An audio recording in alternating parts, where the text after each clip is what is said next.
regulating land use and also regulating zoning districts and permitting standard, different standard by the different district and different usage. You will deal with different type of permits. We will not go over all those different type of permits.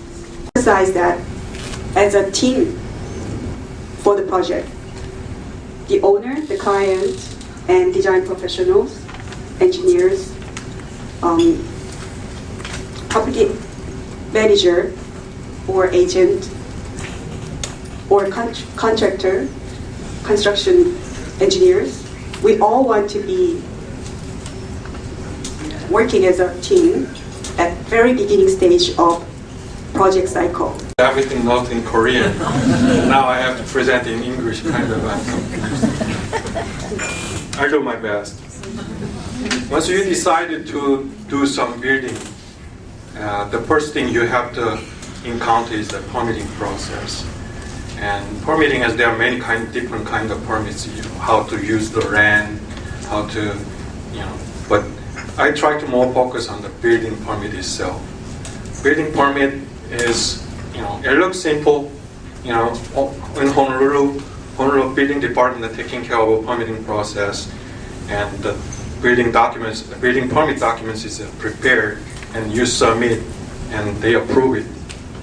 So this project is kind of about 10 years ago I was working on, and this was just by Day Street. This was just 1-story, 3-bedroom houses, and then my client wants to have double stories up, and then they can have the mother lives up there, and then the children can live downstairs. So that's the idea. So I help them start from scratch to all the way to get till done. And then it takes about 2 months of the design discussion and then drawing time. So have 2 months of the owner and then architect, we get together and then brainstorm, and then we'll have also working drawings. And then after that, we submit it to the permit. It takes about 3 months in the DPP, and they will take usually 3 months permit time. And then after the permit is done, the construction.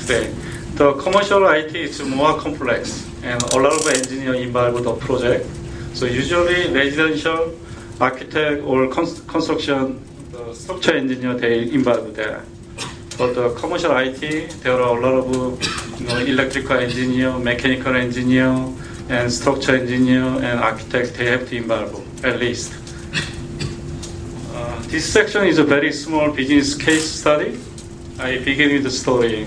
If you wanna rent one of the space in the Waikiki to renovate franchise cafeteria, or you can think we assume the impulse area. Yeah? You can make 20,000 net profit a month easily. So if you make that, you can get the money a lot. Fortunately, very good architect, very good character, who can help permitting and planning. So architect usually review that place, and architect usually check the zoning and the code. So, and architect realize that place is before it's the cafeteria. So you can make the cafeteria again over there. And so it means you can hook up the three composite sink, or you can put the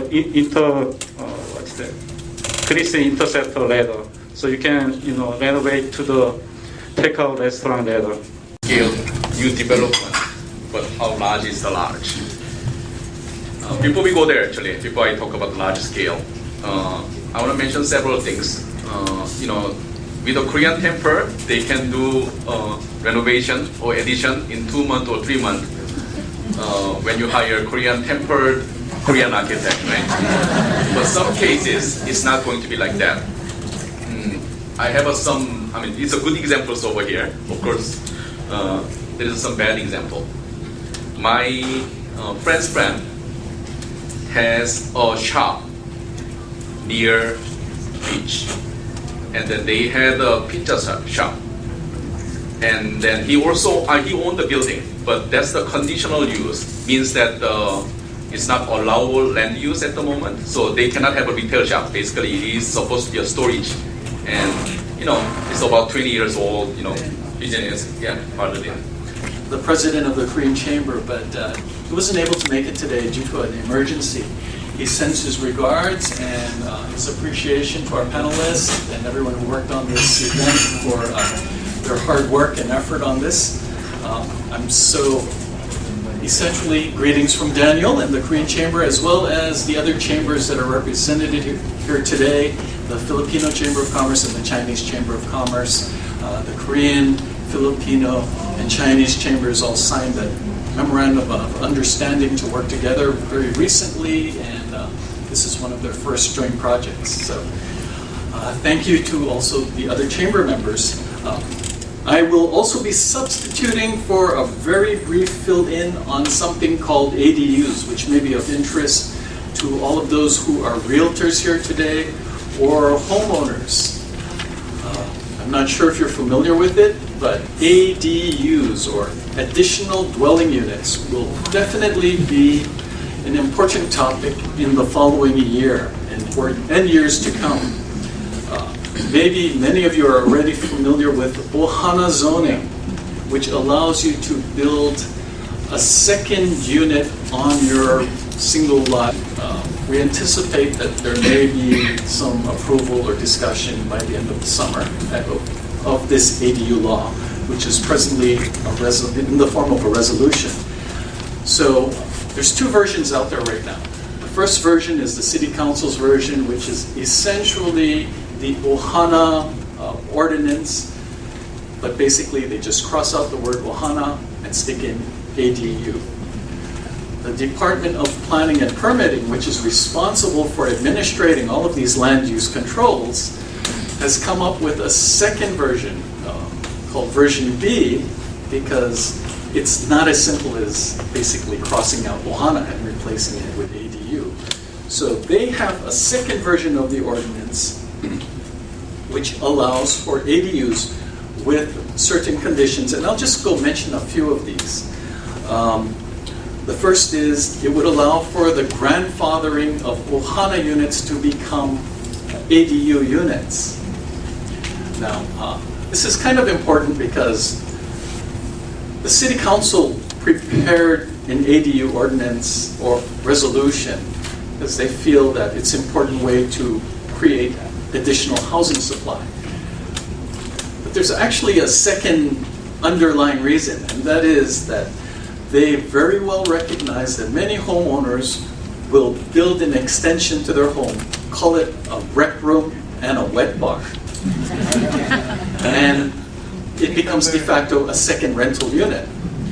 Now, rather than trying to force everyone into conformity, they realize why not help this become legal and gain the benefit of the tax, right? Exactly. The GE tax, the income tax. So they're not going to make it more difficult. It's actually, there's opportunity to bring your rec room into compliance, and those who have already built their de facto ADU will be grandfathered in, even if they haven't met all of the requirements for brand new constructions of ADUs. It's good news, conditional good news. You have to have your original rec room wet bar had to be permitted. It had to have gone through the legal process in the first place, which is what we've spent this afternoon talking about. And secondly, you must adhere to the new conditions that will be applicable to ADUs. One of the big things about ADUs is the property owner, a relative by blood or by marriage, must reside in one of the properties, the primary unit or the ADU, unless there's some extenuating circumstance where they cannot reside on property. So for those of you who have investors, it's not as simple as finding an ADU or buying a unit, building an ADU, and renting both out. There needs to be a tie-in between the property owner someone must take responsibility for the ADU on site. So the general conditions for a new ADU, which can be attached or detached.